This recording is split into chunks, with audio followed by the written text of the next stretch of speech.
You stand in the dusty marketplace of your small provincial town, listening to the recruiter's honeyed words. He speaks of steady pay, 3 meals a day, and the honor of serving Rome. His bronze breastplate gleams in the afternoon sun, and the purple plume on his helmet dances in the breeze. 25 years of service, he says, and you'll receive citizenship, land, and the pension. The silver denarii he counts into his palm catch the light like promises of a better life. Your calloused hands tell the story of failed harvests and mounting debts. Your father's farm can barely feed the family, and winter approaches with the inevitability of death itself. The recruiter's words sound like salvation, and you press your thumb to the wax tablet, sealing your fate with a mark you cannot read. Around you, other young men do the same, their faces bright with hope and ignorance. The reality strikes you 3 days later when the deductions begin.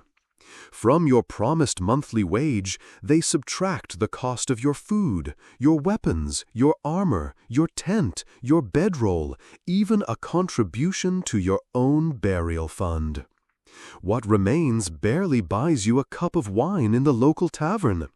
You realize then that you have not enlisted as a soldier, but sold yourself as a slave, bound by oath and law to 25 years of service that may well kill you before you see freedom again.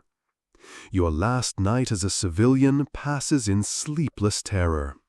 Tomorrow you will march to the training camp, leaving behind everything you have ever known. Your mother weeps as she packs your few belongings, and your father avoids your eyes. They know, as you now know, that the boy who walks away at dawn may never return, and if he does, he will be someone else entirely. The training camp rises from the earth like a scar upon the landscape, its wooden walls bristling with stakes and towers. You enter through gates that close behind you with the finality of a tomb, and immediately the shouting begins. Centurions with vine-stick badges of rank prowl among the new recruits like wolves among sheep, their scarred faces twisted with contempt for what they see. They strip you naked first, burning your civilian clothes in a great pyre that sends smoke spiraling into the gray sky. Your tunic, your sandals, the small amulet your mother gave you for protection, all fuel for the flames. You stand shivering with the other recruits, your pale body exposed to harsh inspection, while sergeants catalogue every weakness they observe. Too thin, too soft, too slow, they mark each failing for future correction. The wooden sword becomes your constant companion, its weight distributed differently than any tool you wielded on the farm. Your shoulders ache within hours of the first drill, but the vine stick across your back teaches you that pain is no excuse for stopping. You thrust and parry until your arms scream, then thrust and parry more. Blood runs from your blistered palms, but the trainers show no mercy for torn flesh or trembling muscles. You watch weaker recruits collapse during the endless marching drills, their bodies unable to bear the relentless pace. Some rise again after the vine stick finds them, but others do not. They are carried away on stretchers, their training ended before it truly began, and you wonder if they are fortunate or cursed. The centurion explains that Roman discipline separates men from beasts, and those who cannot endure it deserve neither life nor citizenship. On your 14th day, you witness decimation for the first time.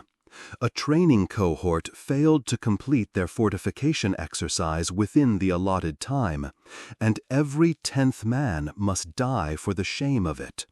You watch as soldiers draw lots from a bronze helmet, knowing that one black stone among the white means death.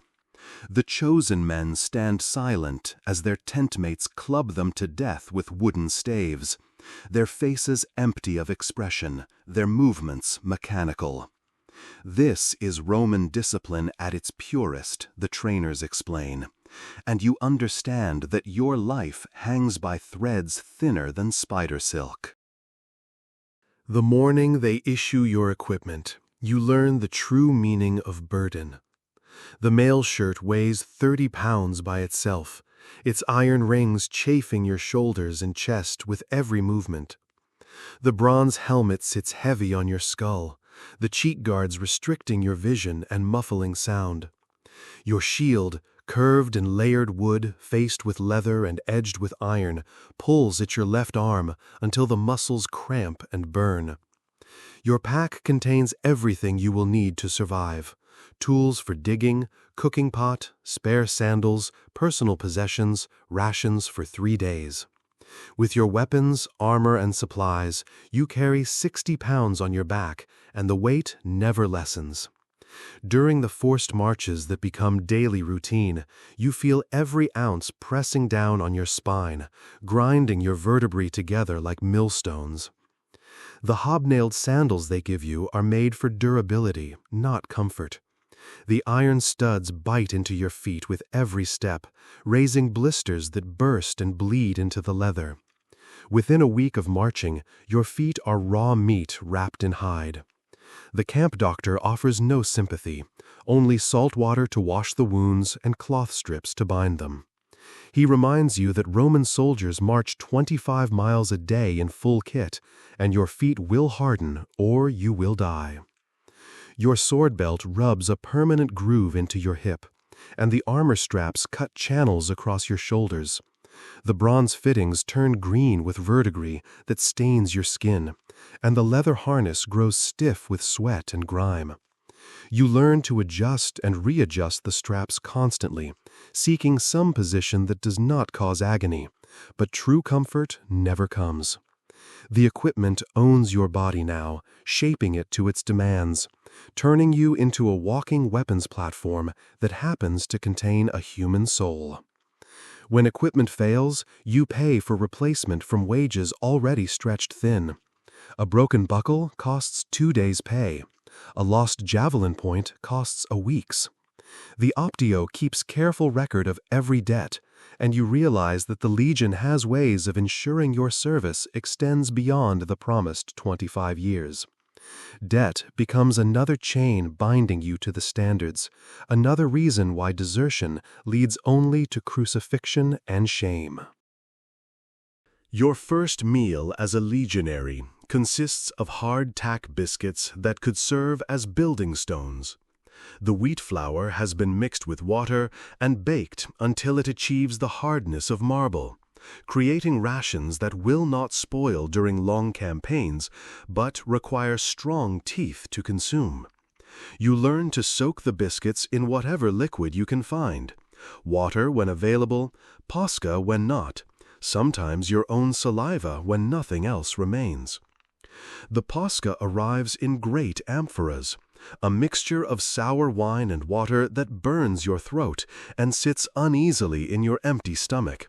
This acidic brew serves as your primary drink, for clean water remains a luxury reserved for officers and the wounded. The posca kills some diseases, the camp medicus explains, but it tastes like vinegar mixed with regret and leaves you constantly thirsty. When the supply trains arrive on schedule, you might receive salted pork or dried fish to supplement your grain ration. But campaigns disrupt supply lines, and hunger becomes your constant companion. You learn to identify edible roots and leaves, to trap small animals when possible, to make soup from bones already picked clean. The centurions warn against eating anything without permission, for poisonous plants grow beside wholesome ones, and a dead soldier helps no one. During the siege of Numantia, you eat leather soaked in water until it becomes soft enough to chew. During the German campaigns, you consume bark stripped from trees, ground and mixed with what little grain remains. You watch comrades grow thin and weak, their eyes sinking into their skulls, their movements becoming slow and uncertain. Some die of starvation with their weapons still in hand, too proud or too faithful to abandon their posts. The officers eat differently, their tables laden with fresh bread, wine, meat, and fruit acquired through requisition or purchase. You smell their cooking fires in the evening and feel saliva flood your mouth at the aroma of roasted fowl and baked grain. But the divide between officer and enlisted remains absolute, enforced by regulation and tradition. You are fed enough to fight, nothing more, and gratitude for this meager sustenance becomes a survival skill you master or perish. The first man you see die falls not to enemy steel, but to the flux that tears through the camp like invisible fire. He writhes on his straw pallet as dysentery ravages his body, crying for his mother in a voice that grows weaker by the hour. The smell of sickness mingles with the odors of unwashed bodies and rotting food scraps that permeate the overcrowded barracks. By morning he is still, and you help carry his body to the pit outside the camp walls. The camp hospital operates without mercy or gentleness, for Roman medicine values results over comfort. You watch the surgeon remove a gangrenous leg with a bronze saw while 4 men hold the screaming patient down. No wine dulls the pain, no herbs ease the agony, only leather between the teeth to prevent him from biting off his tongue. The surgeon works quickly, cauterizing the wound with red-hot iron while the patient faints from shock and trauma. Half who endure such treatment survive, making amputation preferable to certain death from spreading infection. Malaria visits the legions annually, bringing fever that burns through entire cohorts. You shake uncontrollably in your blankets while sweat pours from your skin, and strange visions dance behind your closed eyelids. Some men recover after days of delirium, but others slip away during the night, their bodies unable to withstand the disease's assault. The dead accumulate faster than burial details can manage them, and pyres burn day and night to prevent pestilence from spreading further. Infected wounds claim more soldiers than battle ever will. A small cut from a rusty blade becomes inflamed and painful beyond description. You watch the infection spread daily, red lines running up your arm, knowing that without intervention you will die as surely as if pierced through the heart. The surgeon opens the wound with his knife, draining the corruption, while you bite down on leather and pray to whatever gods might listen to the pleas of dying soldiers. You dig mass graves regularly, great pits that swallow dozens of bodies at once. The dead lie naked and anonymous, their equipment already redistributed to the living, their identities recorded only in ledgers that may not survive the next campaign. You shovel dirt over faces you knew, men who shared your tent and your bread, and you wonder who will cover your body when your time comes to feed the earth that drinks Roman blood like wine. Your first engagement begins before dawn with the blast of bronze trumpets that tear you from uneasy sleep. Around you, veteran soldiers don their armor with practiced efficiency while you fumble with unfamiliar straps and buckles. Your hands shake as you tie your helmet cords, and you taste copper in your mouth despite having eaten nothing since yesterday's evening meal. The centurion shouts orders you barely comprehend through the roaring of blood in your ears. The enemy waits across a field of stubbled grain, their shields forming a glittering line in the early morning light. They chant in words you do not understand, beating spears against shields in rhythms that seem to echo your racing heartbeat. Some dance and leap, working themselves into the fury that will carry them into combat, while others stand silent and grim, their painted faces masks of controlled violence. The advance begins with measured steps, your shield locked against your neighbor's, the formation moving like a great machine of bronze and iron. But as javelins begin to fall among the ranks, the neat lines waver. A pilum punches through the shield of the man beside you, and he falls sideways into you with a cry of pain, his weight dragging you down, his eyes wide with surprise and terror. When the lines collide, the sound overwhelms your senses like thunder trapped in a bronze bowl. Shield crashes against shield, spear points seek gaps in armor, and men scream in languages that all sound like agony. You thrust your gladius forward, twist and withdraw, then thrust again. The blade comes back stained, though you cannot remember choosing a target or making the attack. Your body acts without conscious thought, trained reflexes taking over, while your mind recoils from the reality of what you do. The battlefield becomes treacherous with fallen bodies and spilled blood. You step carefully through the carnage, continuing to fight because stopping means death, and death means never seeing home again, though you begin to wonder if home would welcome the killer you are becoming. The wounded cry out for help in multiple languages, their voices creating a chorus of suffering that will haunt your dreams for years to come.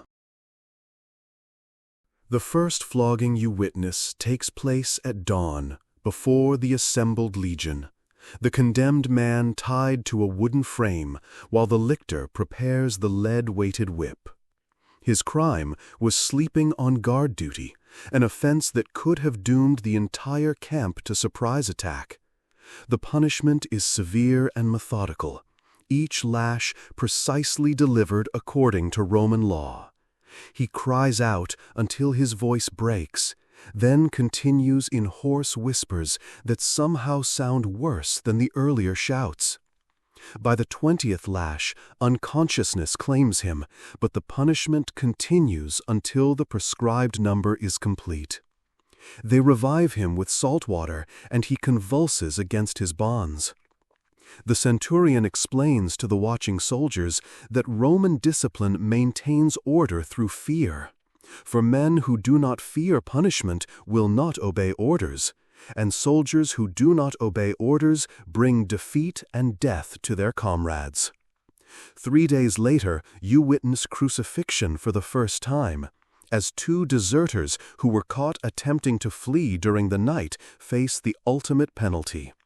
The engineering detachment constructs crosses from green wood that will not break under the victim's weight, while the condemned men wait in chains, their faces empty of hope or defiance.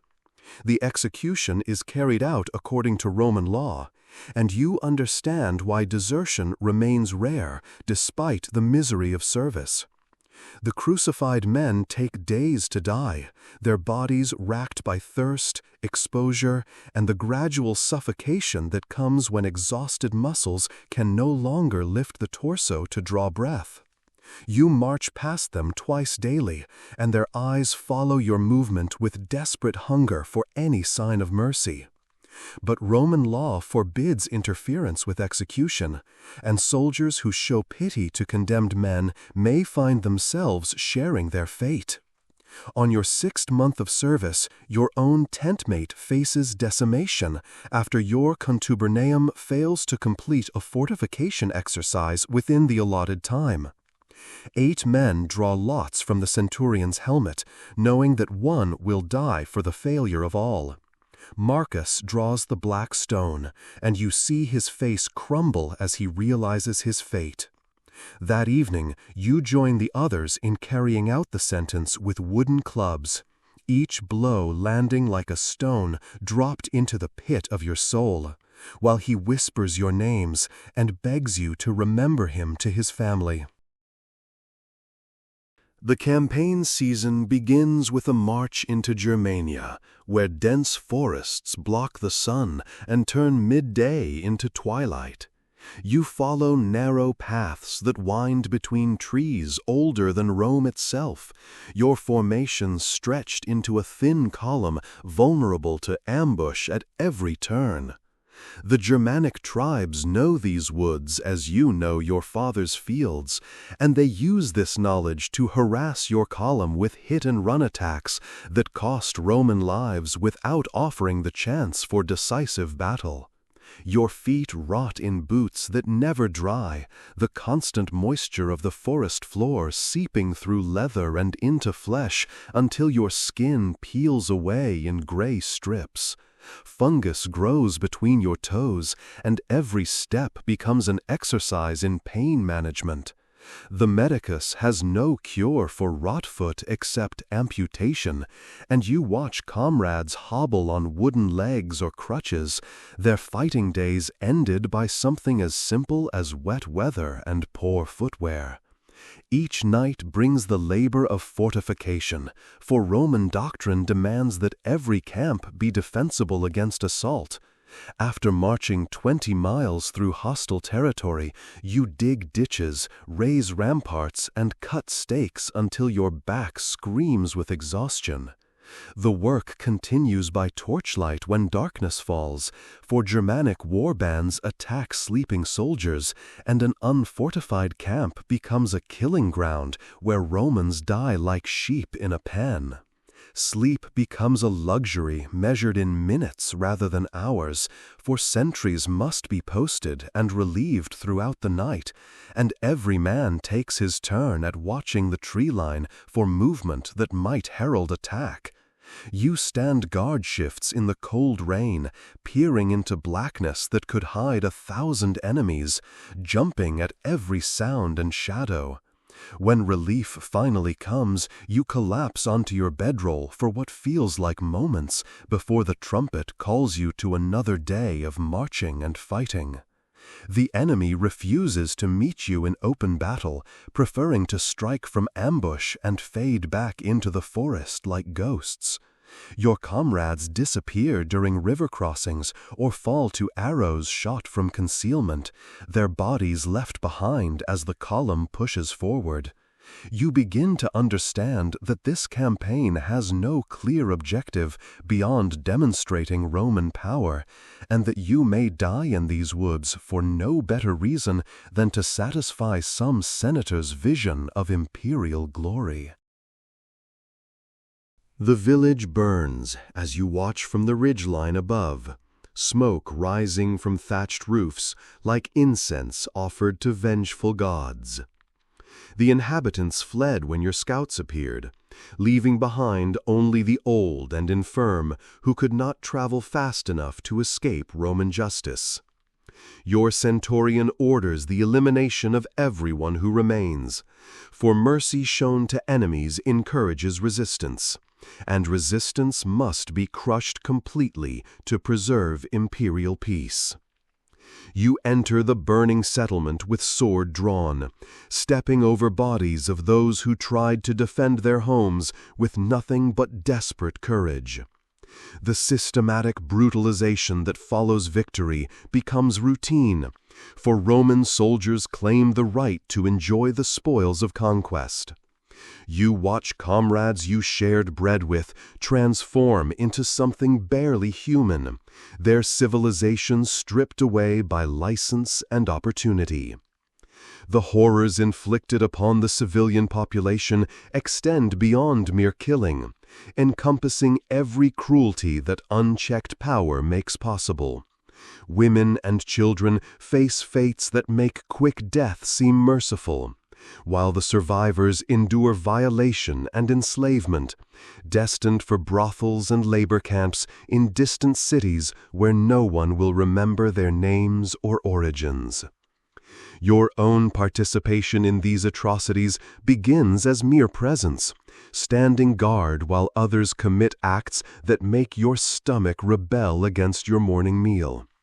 But gradually, the boundaries of acceptable behavior shift like sand, and you find yourself joining in activities that would have horrified the farm boy who first heard the recruiter's promises. The soul has remarkable capacity for adaptation, you discover, and evil becomes routine when survival depends on conformity to group behavior. Later, when you return to camp, you avoid the eyes of your tent mates and speak little during the evening meal.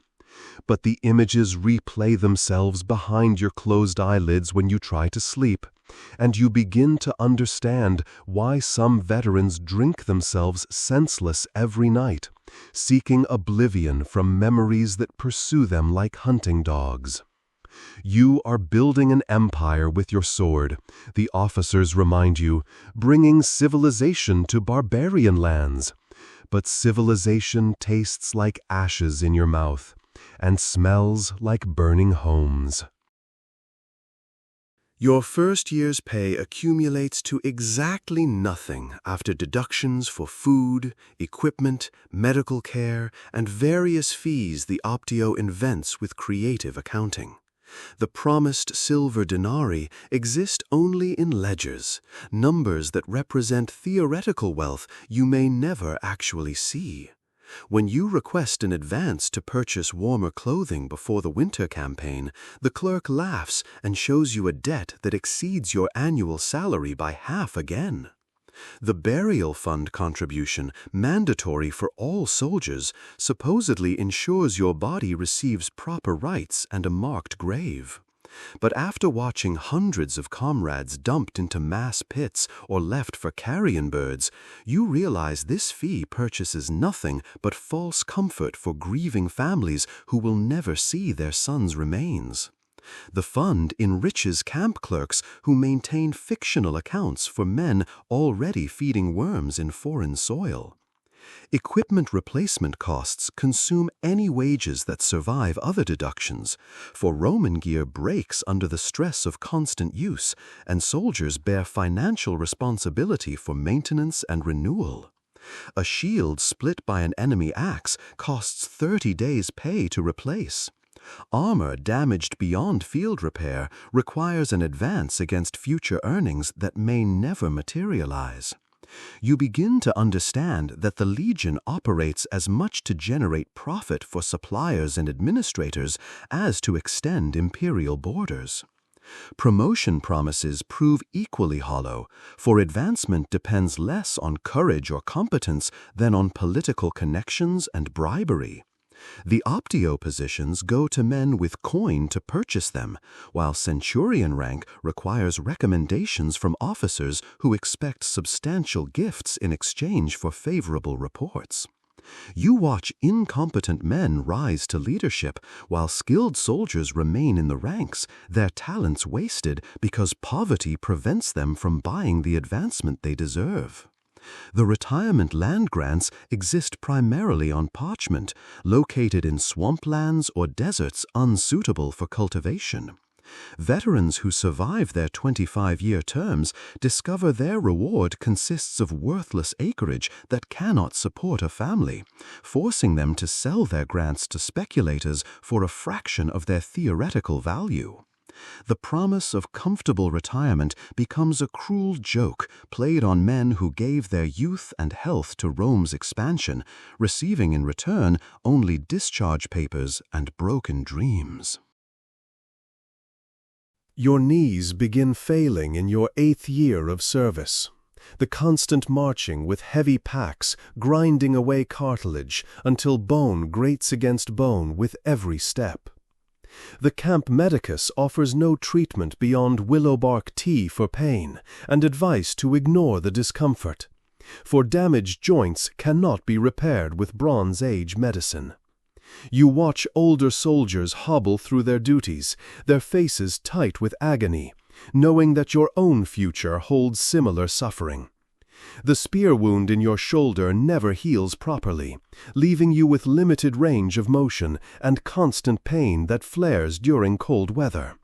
The iron point came out cleanly enough, but infection set in during the long march back to base, and now scar tissue binds muscle to bone in ways that restrict movement.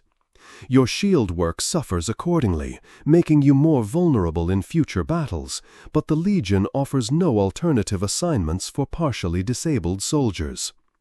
Sleep eludes you most nights, for closing your eyes brings visions of faces you have killed and friends you have buried. The Germanic chieftain whose skull you split with your gladius visits your dreams regularly, his accusing eyes bright with supernatural fire, demanding to know why you stole his life for Rome's glory. You wake in cold sweats, your bedroll soaked with perspiration, while tentmates complain about your nighttime shouting and thrashing. Your hands develop a persistent tremor that worsens during times of stress, making it difficult to hold weapons steady or perform delicate tasks. The shaking started after your first major battle and has grown progressively worse with each campaign. Veterans call it soldier's palsy and warn that it never completely disappears, marking old warriors as surely as scars or missing limbs mark their bodies.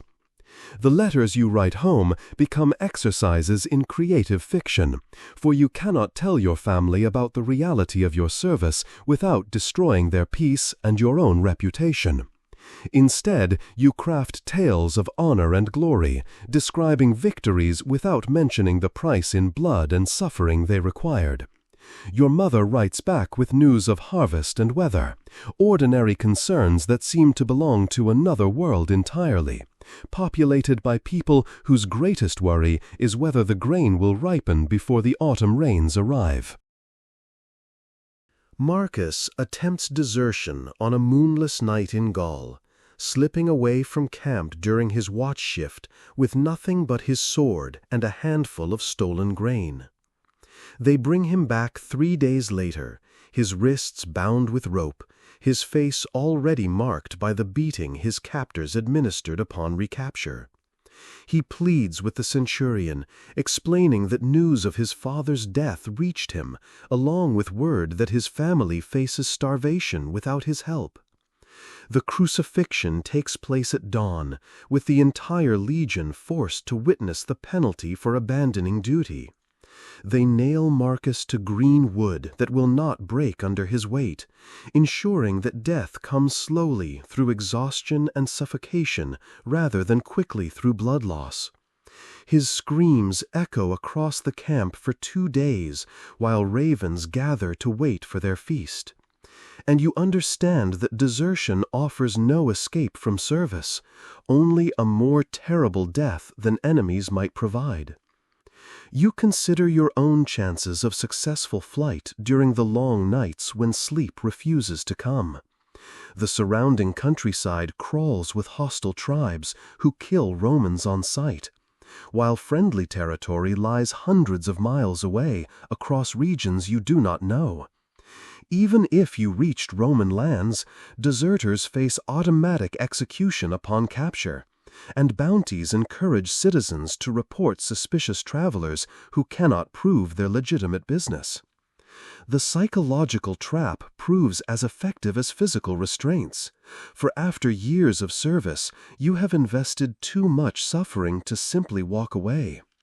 25 years represents an entire lifetime, but 10 years already endured makes the remainder seem manageable, a debt that can be paid with sufficient endurance.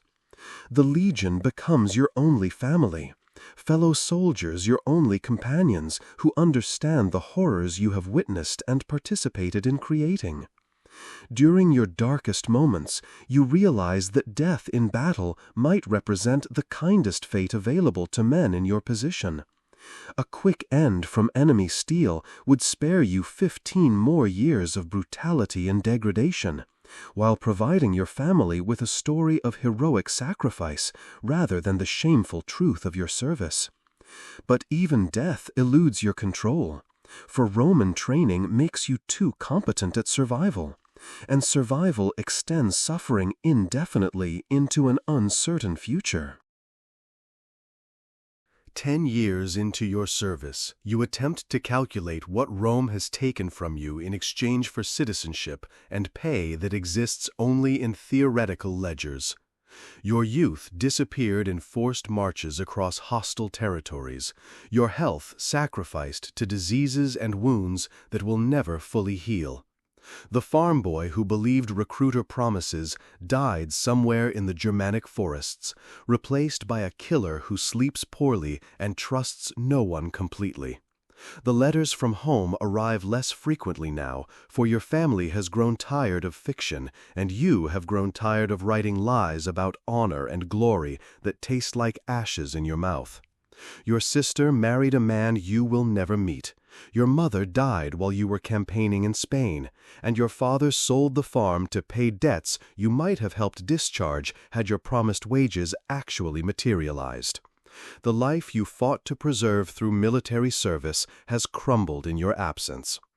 Your reflection in polished bronze shows a stranger with premature gray hair and eyes that hold too much knowledge of human cruelty. Scars map the campaigns across your body like a history written in damaged flesh, while your hands remain steady only when gripping weapons, shaking uncontrollably during moments of peace. The tremor that began after your first battle has become constant, marking you as surely as a brand marks livestock ownership.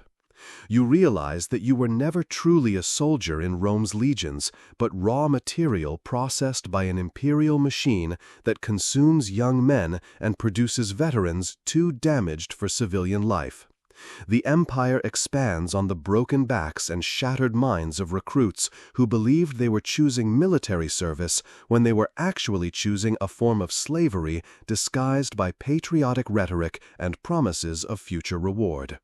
15 years of service stretch ahead like a sentence of slow execution, each day measured in marches endured, battles survived, and pieces of soul sacrificed to maintain the discipline that keeps you alive. You understand now that the ultimate cost of Roman citizenship is the complete destruction of the person who sought to earn it, leaving behind only a scarred shell that walks and fights and kills on command, dreaming of a home that no longer exists and a family that remembers a boy who died in foreign lands without burial or mourning. The empire you helped build with your sword and your suffering will outlast you by centuries. Its roads and walls and aqueducts standing as monuments to Roman engineering and organization. But the price of that glory lies buried in unmarked graves across the known world, paid by men whose names history will not remember and whose sacrifices bought nothing but the privilege of serving a system that consumed them completely, leaving behind only the bitter knowledge that some victories cost more than any defeat ever could.